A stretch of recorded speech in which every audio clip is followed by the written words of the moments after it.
We're up. We're up at last. Are we? Testing, testing. Comments, everybody. Are we here? Is it live? Give me a hint if I'm up or not. Wait, this thing has crashed on me twice.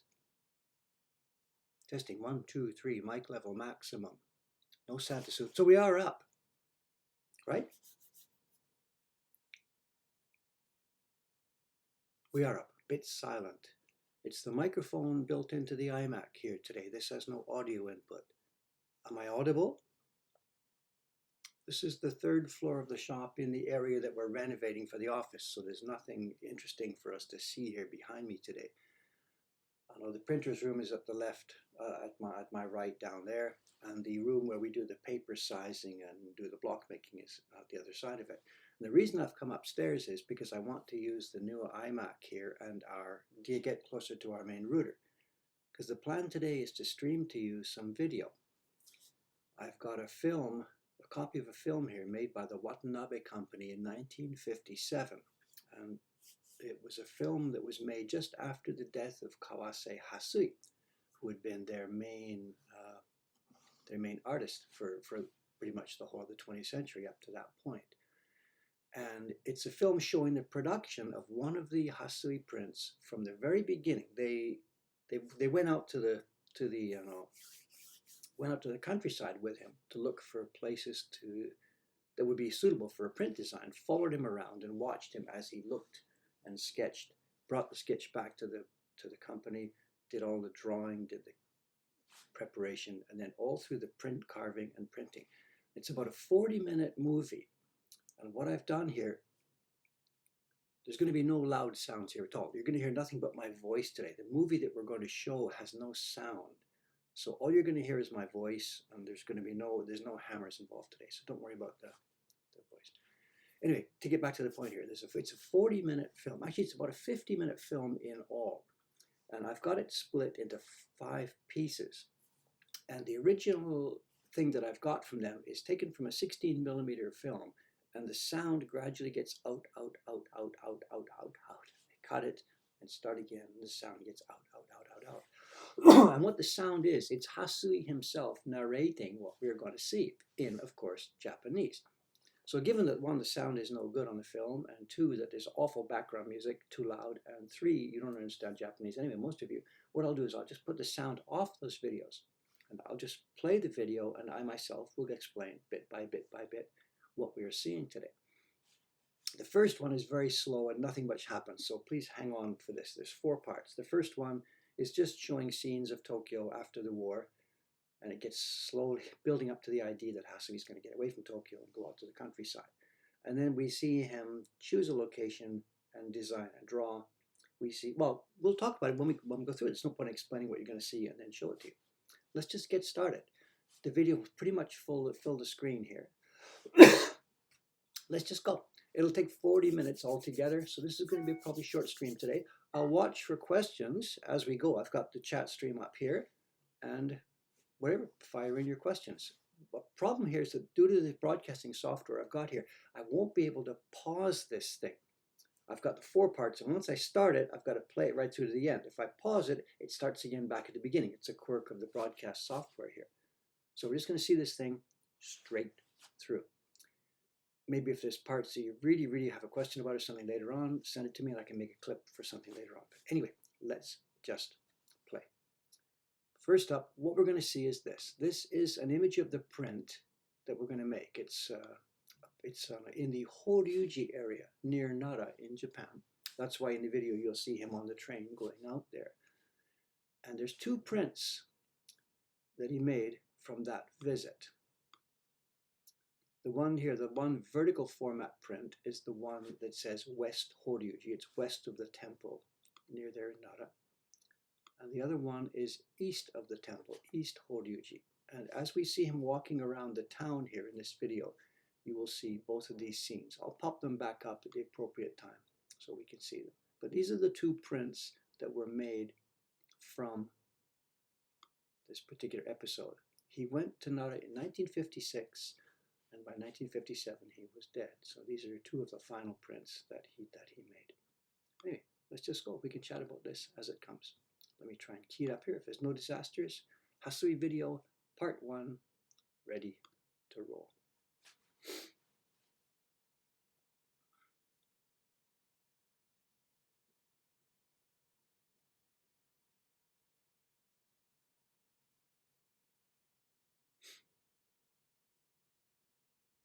There's the introduction. It's Maeda Kentaro, the carver, and it's going to be Ono Gintaro, the printer.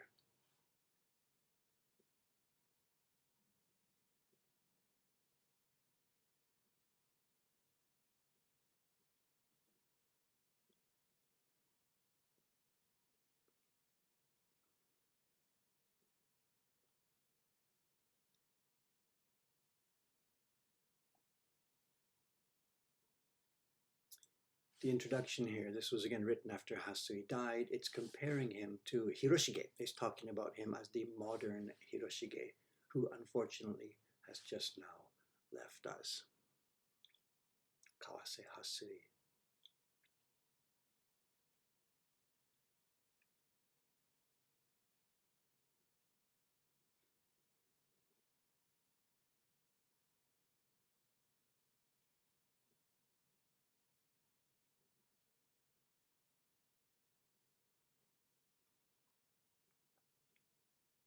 This is Nijubashi, the famous bridge to the Imperial Palace in Tokyo.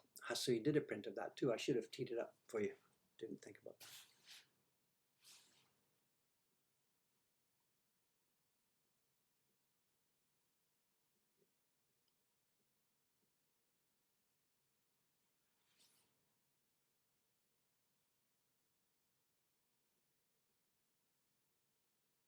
Seeing these scenes of Tokyo too, this was made in 1957, which is 12 years after this thing was a blasted wasteland. So it's interesting to see how quickly Japan actually got back up and running. And at this point in 1957, it's still under occupation. Americans are still running the government here. They have 1 year left. They left in 1958.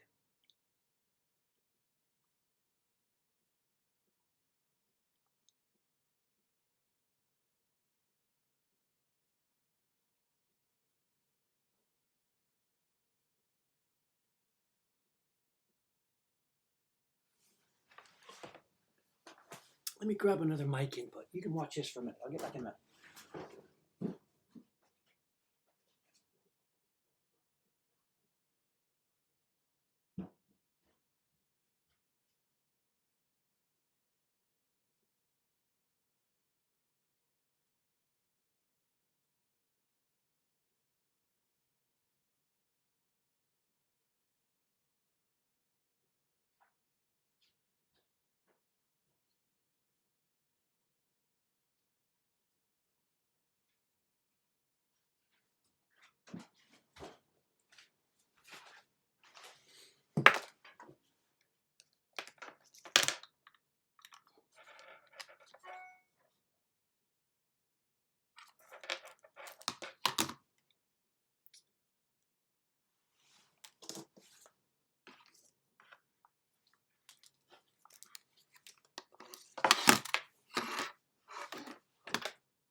Okay, they're getting warmed up. He's now in Nara Prefecture, strolling around looking for places to sketch.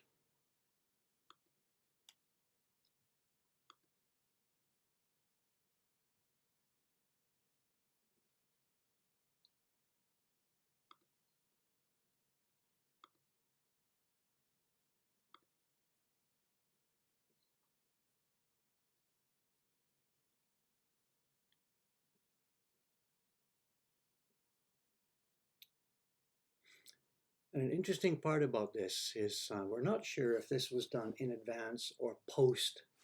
In other words, he may have already made the prints and then they decided to make the video about this. So they went back to watch him doing this. Or they went down with him to this thing not having the prints in the can yet. And they filmed him looking for places. It's really not sure what we are.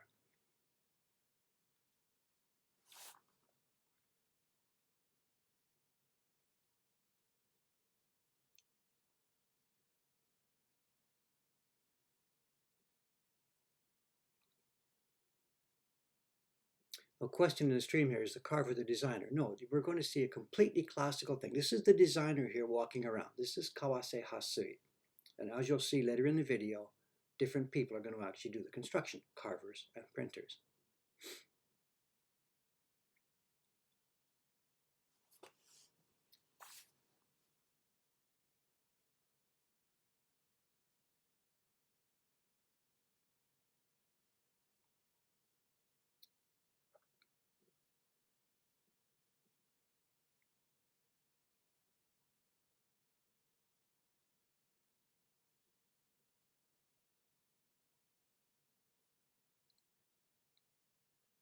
This is the part that makes me think this was faked later, because here's the final print that was made a year before this video was made.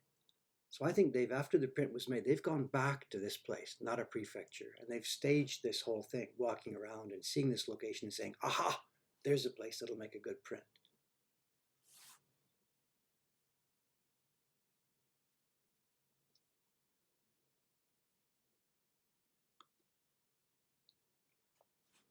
But it doesn't much matter. It still shows us the process.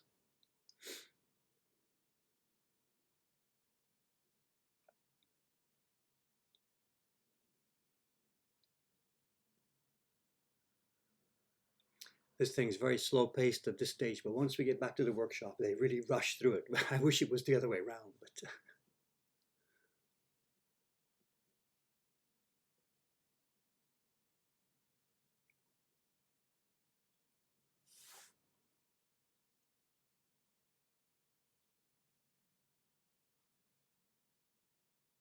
and here we are. This is him discovering the location. Aha, there's a print. What he's seeing is what it could become here.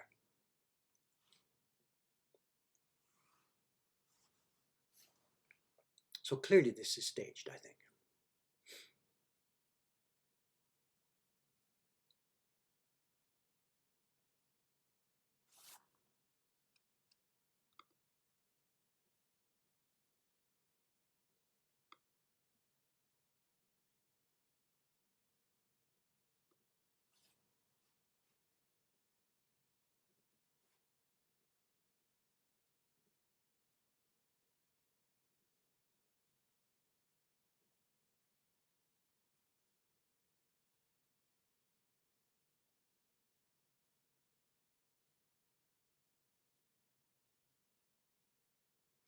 Now the question about why they did this, he died from cancer, so I guess at this point they knew. And this was really a few months before he died, so at this point he may have really been quite sick. I don't know the background. And maybe they thought, this is the last chance to do this, or, I know nothing about the background to why this was made. It was a company project. Yeah, telephone pole's missing, eh? So that's the way it's done in this game.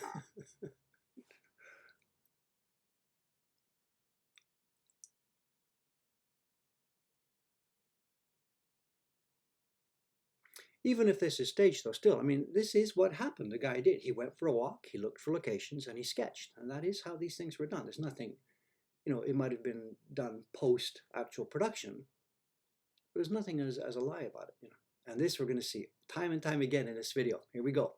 Finish your job, light up. 1957.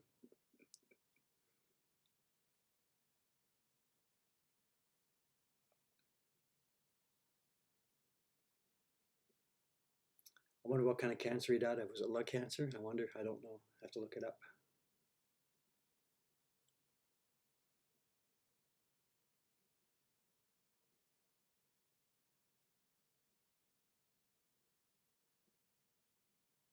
It looks like it, doesn't it? A big fat one there. I guess he rolled his own, I suppose. 1957. Here we go. That's the end of part one. And we're going to see 3 more parts. And they get more interesting. That first one was pretty slow paced. It was just really to set up the whole thing. Here we go. Part 2. Let's see something happening now. Some printmaking being done. Should I keep the original there? Whatever. Let's just get it down out of the way. We're now back at home. Okay, this is Hasui again still. He's got his sketchbook on the left. And this is not the final stage of becoming a print. Just watch and see what happens there. He's just done I think he's using a pencil still. Not quite sure what he's using. A pencil or pen of some kind. And he's creating what's called the sengaki, line drawing. And now this is gampi paper, thin gampi paper going on top. And this is the thing now that is going to be pasted down onto the wood. So he's taken his sketch. This is step one.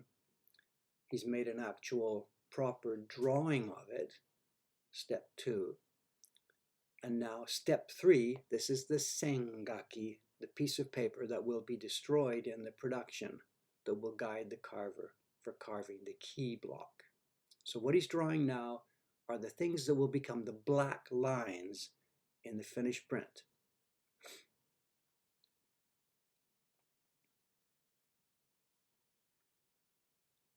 And it's very interesting for me to see this because Jed-san, we're doing our heroes prints, Jed himself separates composition and line drawing. Jed does composition in Photoshop. Yeah, of course, he lays things out and moves things around, changes it, does this, does that. Then when it's all finished, he prints out his Photoshop and Jed traces with a brush, traces loosely with a brush on top of it. So separating composition and line drawing. And this is Hasui now, drawing with a brush the actual key lines that will be carved. And this gives it a real brush taste, of course, and Maeda-san, the carver, will try and catch that brush taste.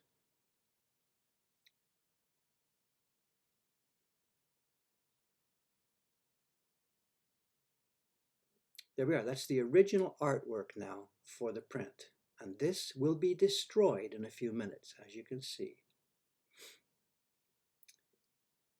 Here we are, Maeda Kentaro-san, and this also is staged. I know he's going to carve, that's not what I mean about staging, but this is not his normal workshop. It's not a normal carver's bench. It's just a kotatsu table. I think his normal workshop was so dirty and scruffy that everybody was too embarrassed to show it. Here we are, he's got a cherry wood, piece of beautiful cherry wood. And this is, the can says Yamato Nori. It's literally Japan paste. And it's a starch-based, loose, very watery. And I'm astonished at how watery he puts it on here. Yeah, no smoke break on the last one. Here we are. Look at that. Wet, wet, wet, wet, wet.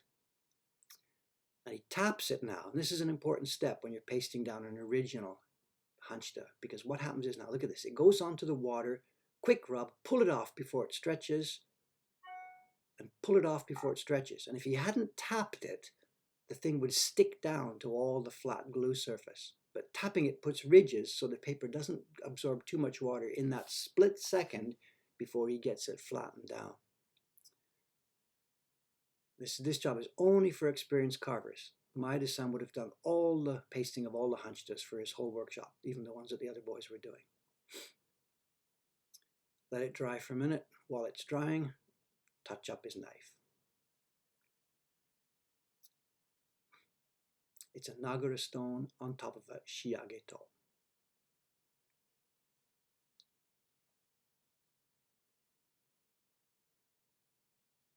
Look at this. I don't know what that was for.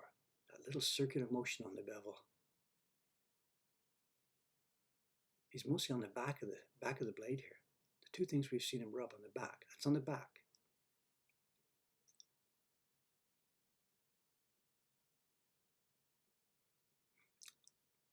Bit more Nagara, different color Nagara, I don't know why. And this is an Aisuki, and he's rocking with his right hand. That's on the bevel, eh? Here we are, back to work, peeling off some of the thin paper at the back. And away we go. Watch this.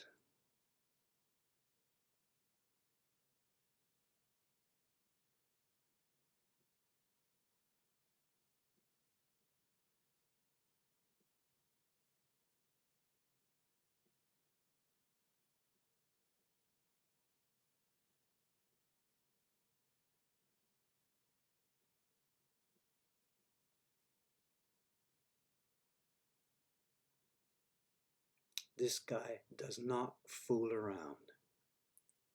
And all of us here, and me and Asuka Sensei and whatever, we've looked at this and thought, is this real time or is this speeded up? And Asuka Sensei and myself both think, no, this is real time.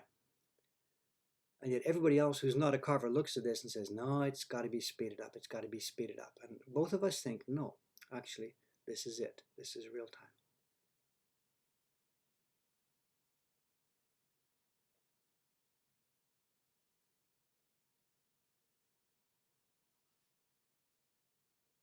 Craftsmen didn't fool around. They had a ton of work to do. Their pride was to get it done as quickly as possible. It's an insult to any craftsman in this field here, or in any typical traditional fielder. It's an insult to be a slow worker.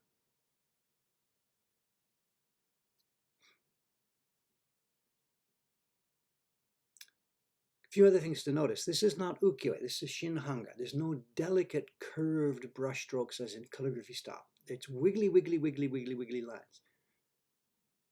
And he doesn't carve anything smoothly and clean. It's all wiggled, wiggled, wiggled to give a vivid edge to the lines.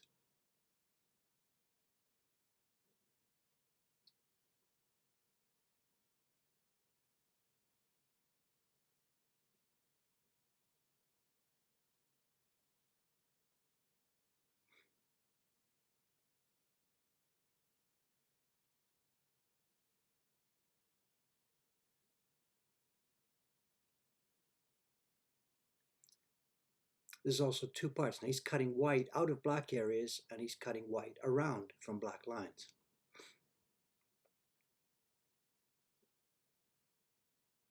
If you can see a reference to the print on the left here, there's purple shadows on the print on the left. Those are not on this block. That's a separate color block.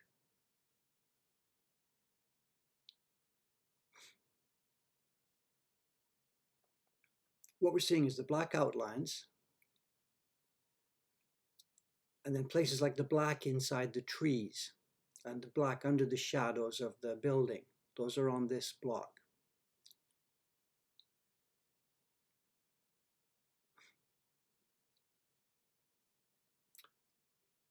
We ourselves don't have this print. It's owned by the Watanabe company. It's one of Hasui's productions. Whether they're still selling it or not, I don't know.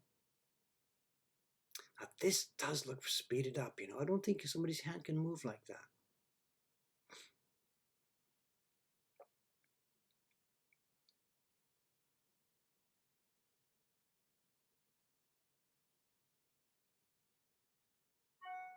Now this shows part of it being faked. This is not his real workbench. His real workbench has a bench stop, so when you're banging, the block doesn't move. But this one, he's desperately trying to hold it with his left elbow so that it doesn't move. Why did they do this? Just take the guy at his normal bench. Maybe it was too dark, I don't know. He's fighting to keep the block from sliding. But anyway, fast, fast, fast. Get the job done. Bang out that wood.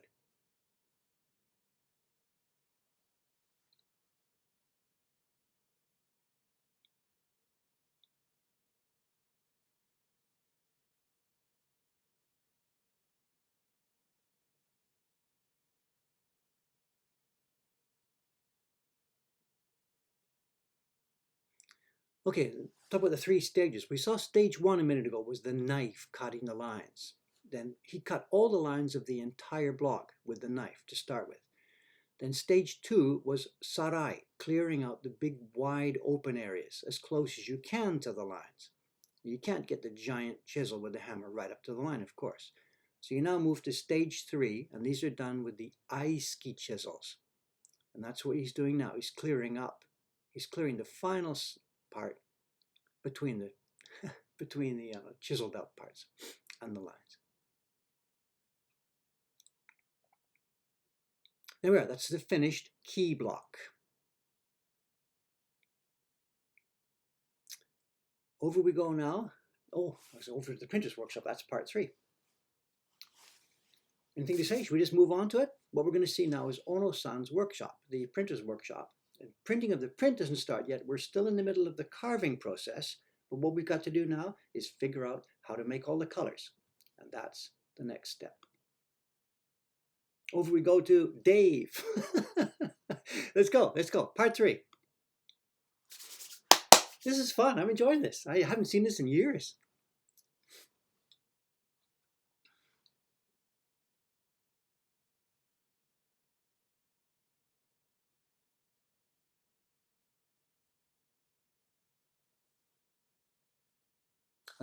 Part of this is faked. That's the key block. It hasn't even been washed off yet. They're starting to wash it, and all of a sudden, look at this. We cut to putting black ink on a different brush than he was holding just a second ago, and boom. Oh well.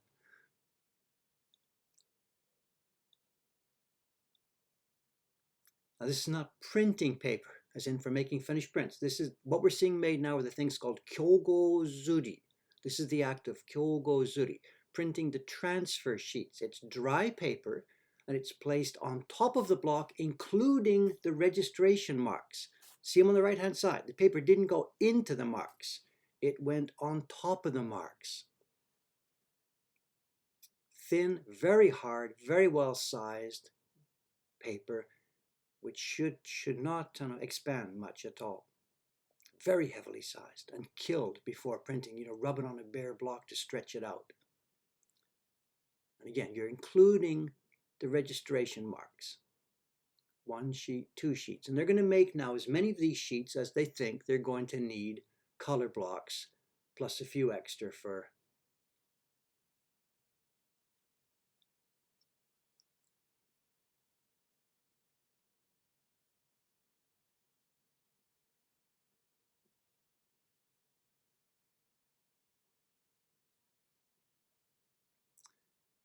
this is now Hasui back in his own place.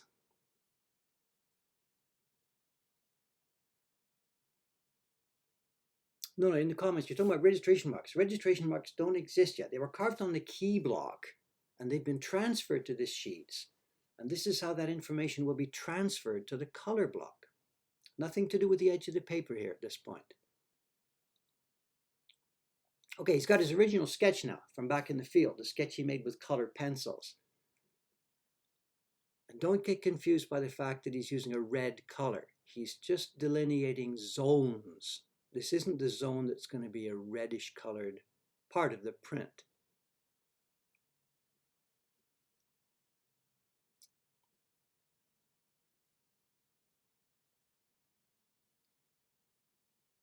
Yeah, the shadow parts down at the left. Now we saw these shadow areas over the road.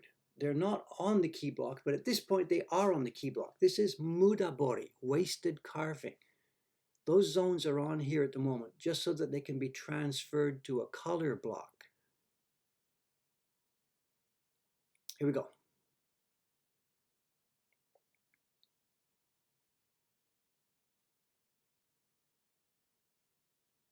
See the clouds there too. He's drawn those clouds. They didn't appear on the key block. He's drawn those in freehand. And I'm confused why he didn't draw those shadows in freehand as well. But anyway, that's the way they did it. There's also an interesting one here coming up here. Yeah, look at this. It's a beta block. The whole block will be carved flat for a tone. Here we go. Was anybody counting? I don't know.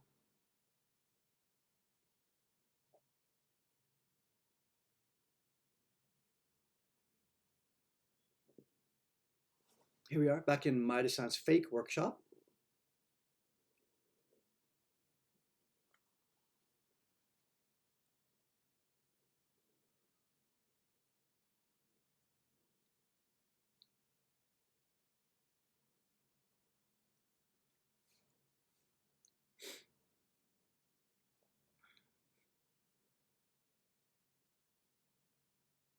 And we've seen this before. Here we go with the Yamato Nori. This time he doesn't drop the can.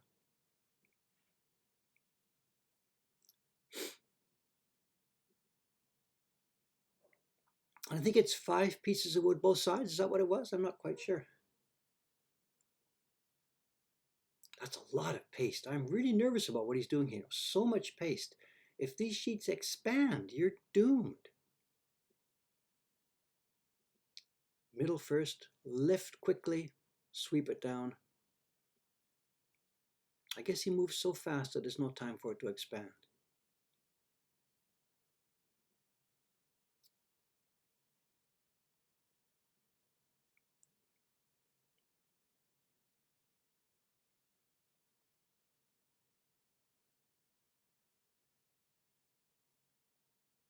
Was it 1, 2, 3, 4, 5? I think. Not really quite sure. It's hard to tell from that stack. Peeling off a little bit of the back. Cherrywood, it was so easy back then. You know, you pick up the phone, you order it, it arrives the next day. Whatever you wanted. Here we go.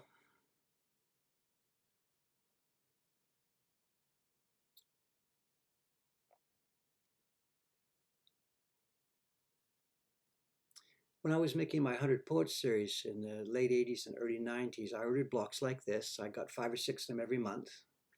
And the cost at that time for me was 13,000 yen per block.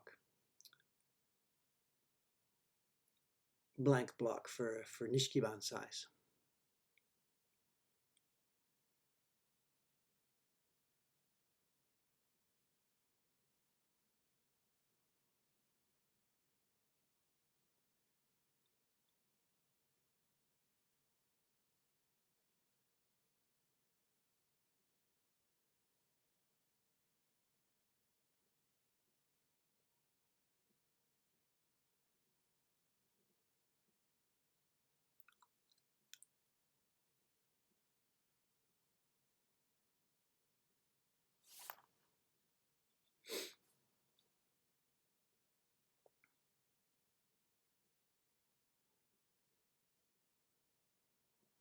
Again, the block's trying to escape. I can feel the guy's frustration, you know, with the camera looking.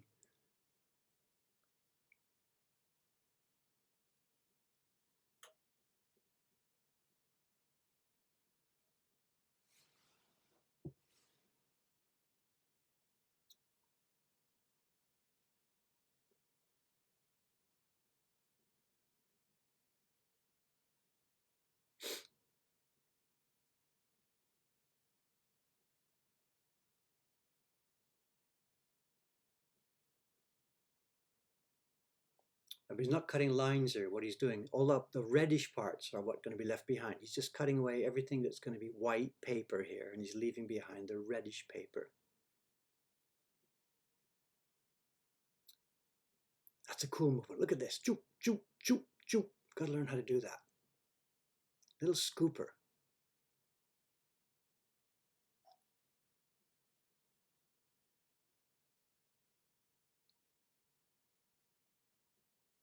Back to the Aiki now, the third part. He did the line cutting stage 1, the wide clearing stage 2, and the Aiki work stage 3.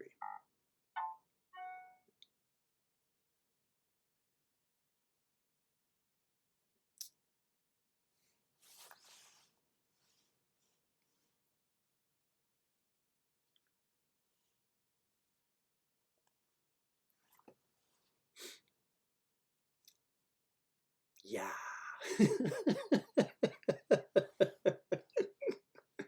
1957. And the hand from outside.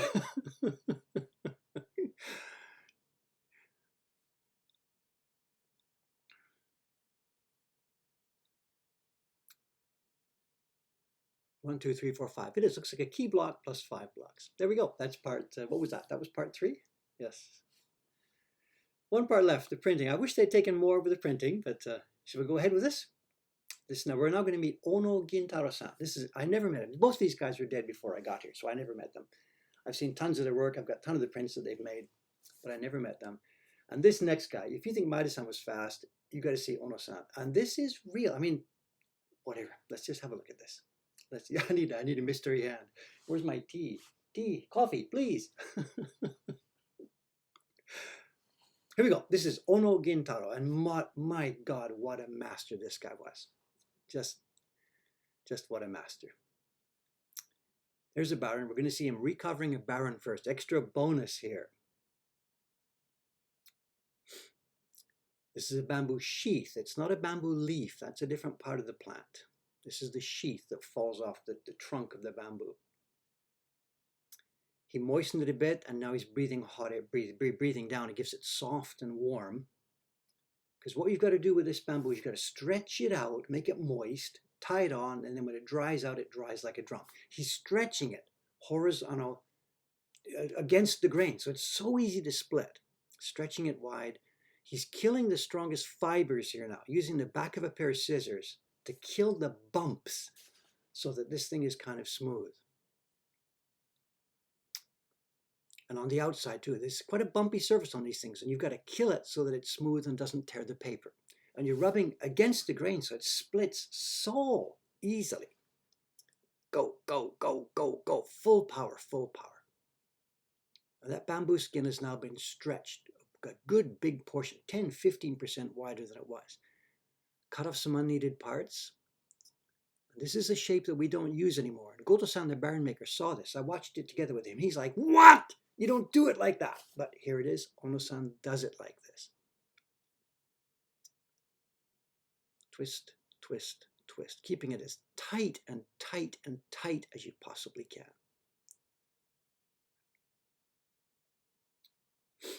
And this guy was just so good at this. He's done it every day of his working life, more than once in some days, you know.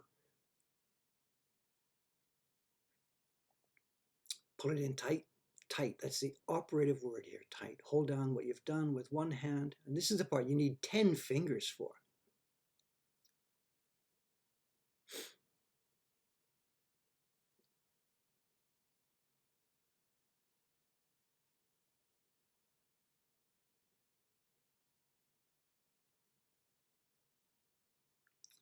And people have tried using plastics and papers and whatever, but the bamboo just lasts so long. It allows you to feel properly. It's just the best thing.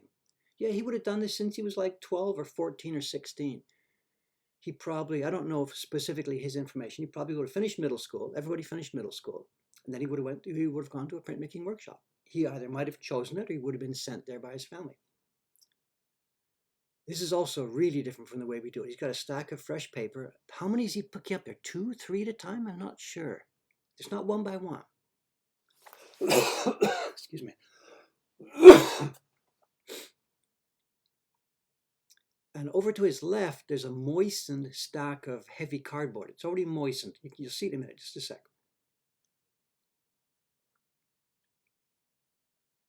Dry sheet on top. Picking up a wet stack, which we never do. It leaves creases. That's moistened cardboard at the left. Piece of wood on top to weight it, and there we go. And it's open to the air. I've never, ever, ever seen anybody do it that way.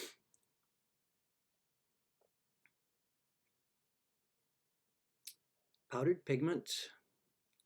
This is never done on the day of printing. These are pre-prepared in your workshop, but he's showing how it's done. The raw powdered pigment. He's making some base colors here. There's a blue, a yellow, and a red vermilion. Those are the 3 base colors. And now these are the cups that he'll use for making the print. Dab of yellow, dab of blue, and there's the dirty green that he's going to use in the print. So there's a separation there between the studio colors, which are always pre-prepared, and then the colors you make for your print.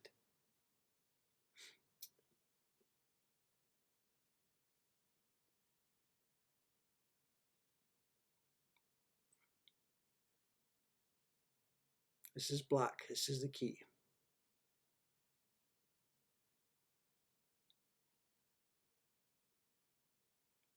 And that is a lot of pigment on that block. This is the moistened paper. We're now going into the registration marks, different from what we saw a few minutes ago, where it was on top of the registration marks. There we go, first impression. And this is proofing because those shadows are still on there. I'm a bit confused about this. You know, I'd like to get a copy of the print and have a look at what's going on because the shadows are clearly not on the key block on the finished published print. But here they are. Now this is okay because normally we wouldn't do them mudabori. We wouldn't cut them off until after the proof printing is over and you know you're okay. But clearly in the finished print, those shadows are not on the key block, and yet in this video, the shadows are on the key block. Misregistration. You can see the color is off. We've now moved on to the first color, the gray. He's preparing a little shim of wood. Stick the shim in. We call kuiki. Stick it in. Tap it in. Chop it off. There's a tiny shim now that has been in there and it means the registration mark has now been moved. And we do this all the time, all the time. Not much on small prints that are made on, blocks with plywood cores because they don't expand, but on a natural wood block like this. Here we go, bingo. With that little shim in place, the paper's now in a different position and it lines up.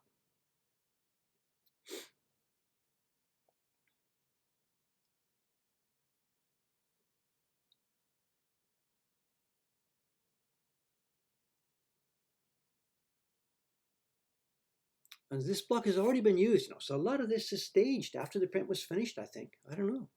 I really don't know. And again, we still have that big road shadow on this block, so I don't know. And yeah, moving that registration mark would have shifted the other colors as well. No problem, you move it back, just in, out, in, out. They may need the shifting, or they may not need the shifting, I don't know.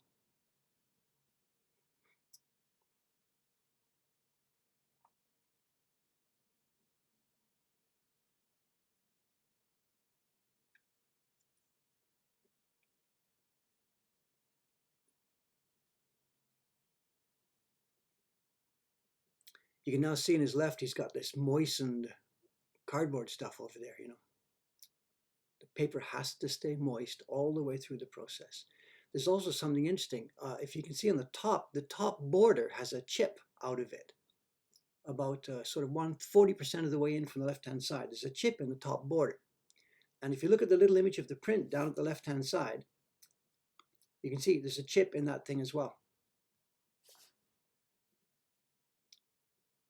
So this is the block that was used for the finished print.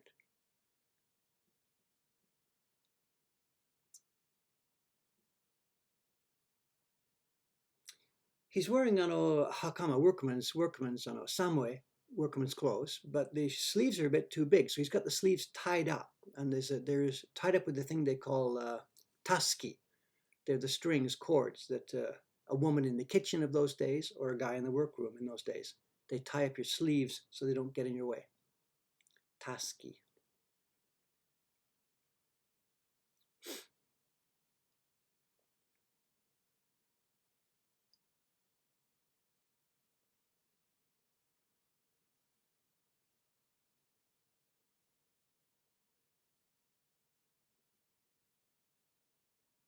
Coming to life, coming to life. But now the shadow looks like shadow. So there's been some fooling around here.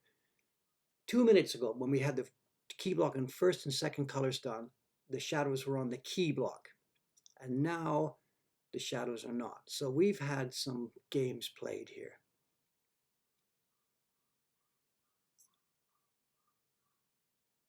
We're seeing a patchwork together of different stages of the process because the shadows are now just shadows.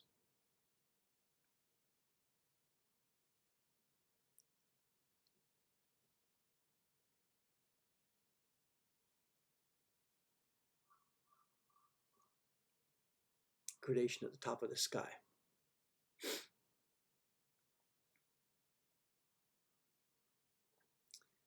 I don't think there's anything fake about it. It's all just parts of the process. I mean, they had a mission to make a 40, 50-minute film, and how much can you show? And if you try and explain Mudabodi, it just gets too much to explain. So I don't think there's any attempt to be fake about this. It's just simply cut it down to the amount that you can reasonably show in a video. Drawing, carving, printing.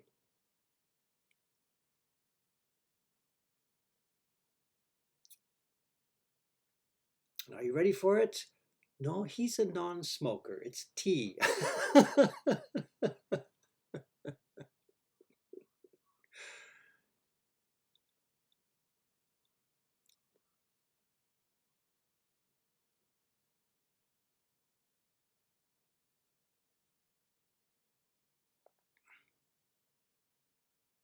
So there we have it. There we have it. Shinhanga print, start to finish. There is a fifth part to the video, and it's nothing. It's just text and words and a woman crying in the background. Hasui has left us. We can go and see the cherry blossoms, but we never see the shape of him here with his sketchbook anymore. We can go and see the beautiful colors, but we never see Hasui anymore. Let's all cry and say goodbye to Hasui. But that's the part that's showing in the production of this print. And this is such a cool video. There's a plus and minus with it. You know, it's not the real thing. It's not at his real workbench, you know, and the thing has been, we've seen a compressed version of the process. But still, to watch that guy carve, to me, you know, the number one lesson I get from this, and whether or not this is speeded up 0.02% or not, I don't know. That's still up in the air. Asuka Sensei, you know, who trained here in the immediate post-war period, he trained in a workshop, very strict workshop. He says, no, this is not speeded up. The video guy, whatever, commenting in the comments here says, I've been making videos and I think this is slightly speeded up. Yes or no, whatever. We're not talking about 1.5 or something for sure. But Asuka Sensei says, no, this is what a craftsman of those days looked like. They were driven hard. They were full of pride to make it quick. And we talk in the West about this thing. There's three things, right? There's, you can have something fast, or you can have something, what are the three things? You can have something cheap, and you can have something high quality. And it's speed, quality, and price. And you can have any two. You can't have all three. You can have something fast and cheap, but it won't be such a high quality. These Japanese craftsmen, and we're not talking about just the woodblock field, it's the guys that make screen doors and the guys that make benches and furniture, whatever. The Japanese craftsman doesn't understand that thing that, no, you can take any two. You get all three. And we can't do that. I can't do that. You've seen how slow we are in this workshop because we're trying to make very high quality and we're trying to make very reasonable prices. But we're not trained under the kind of workshops they were trained in. So we lose the speed part of it. We run too slowly and too carefully. But back then, that was it. You got all three. You got it fast. You got it cheap. And it was fabulously made. Okay, there we are. That's what I got for you today. I have actually in my files here on my Drobo, I've got a bunch of other video. You know, I'm not going to do another one tomorrow. Let's save some of this for some time coming down in the future. But I've got more. I've got more. And I've got one of the carver Ogura Hanbei, who was always recognized here as the best carver in the 20th century. He worked just before the war and just after the war in the Adachi workshop. He died long before I came. And it's, from a carver, it's to die for. I've watched it 100 times and I learn every time I watch. I learn more. And people look at me and think, wow, Dave, you're doing pretty good work. You're doing this, you know, you're very good at all this. No, I'm not compared to these guys. I know my saving grace is that I do a bunch of other different stuff. I do printing and carving and everything as well. But as a carver, I don't match the level that we see in these videos. Anyway, that's it. We're getting off early tonight, but that's it. That's what I got for you today. There's nothing else to show you here. The room here. Thanks very much for going along with this. I'm sorry if there's been a bit of audio problems, if the mic hasn't been too on a level hasn't been too right. We're working on a brand new iMac here, and I've never streamed from it before, so whatever. It's Monday morning here, December the 25th. It's Christmas morning. There was nothing under my tree here, but I've got what I want. I've got everything I need. Happy, healthy, a good future in store, tons of work to do, lots of fans. I've got everything I need, and it has been a nice Christmas for me again this year. I'm not sure. Oh, tomorrow I'm off, right? I'm in Ome tomorrow. So on your Christmas day, there won't be anything from Dave here. No present from me on your 25th. I'm sorry. I'll try and be back here Wednesday morning. I have no idea what I'll be doing. We'll find something. Thanks again, guys. Throw your questions at me in the email or whatever, because there's probably tons of questions about that video, and I'll either try to respond to them by mail or some way. Thanks again.